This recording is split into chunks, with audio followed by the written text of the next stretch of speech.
आज यवत police station या ठिकाणी यवत शहरात जो मागल्या 4-5 दिवसापासून BNS 163 नुसार जो संचारबंदीचा जो आदेश माननीय जिल्हाधिकाऱ्यांनी काढला होता तो या ठिकाणी संपुष्टात आल्यानंतर सर्व समाजातील सर्व घटकांची आणि सर्व प्रतिष्ठित नागरिक या ठिकाणचे पत्रकार बंधू तसेच समाजातल्या सर्व घटकांची या ठिकाणी एक सामाजिक शांतता सलोखा बैठक या ठिकाणी आयोजित करण्यात आली होती।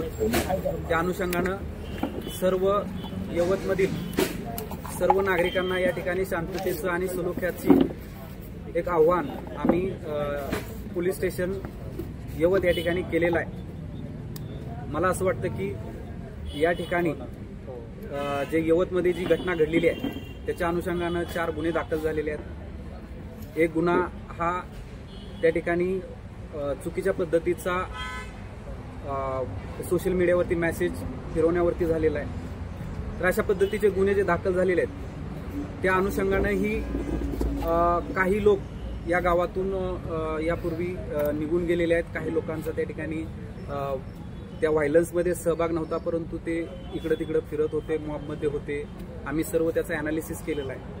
तर त्या व्यक्तींनाही त्या ठिकाणी आम्ही बोलावून चौकशी करणार आहोत।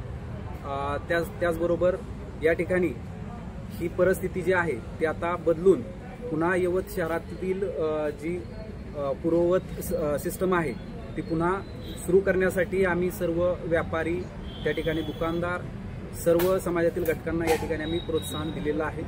आणि यवतमध्ये तरीही आम्ही काही दिवस या ठिकाणी फोर्स आणि आमचं डिप्लॉयमेंट बंदोबस्त डिप्लॉयमेंट ठेवणार आहोत। तर ही सर्व माझी सर्व पत्रकार बंधूंनाही विनंती आहे की या अनुषंगानं सर्व गावामध्ये आणि इतर पंचक्रोशीमध्ये ही जी आम्ही जी सलोखा शांतता बैठक ही केलेली आहे त्याचा संदेश देण्यात यावा आणि इथून पुढे कुठलीही अनुचित प्रकार घडणार नाही असं आवाहन आम्ही पोलिसांच्या वतीनं करतोय।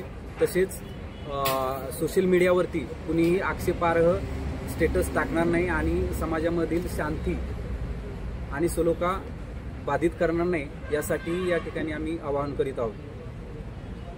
थँक्यू।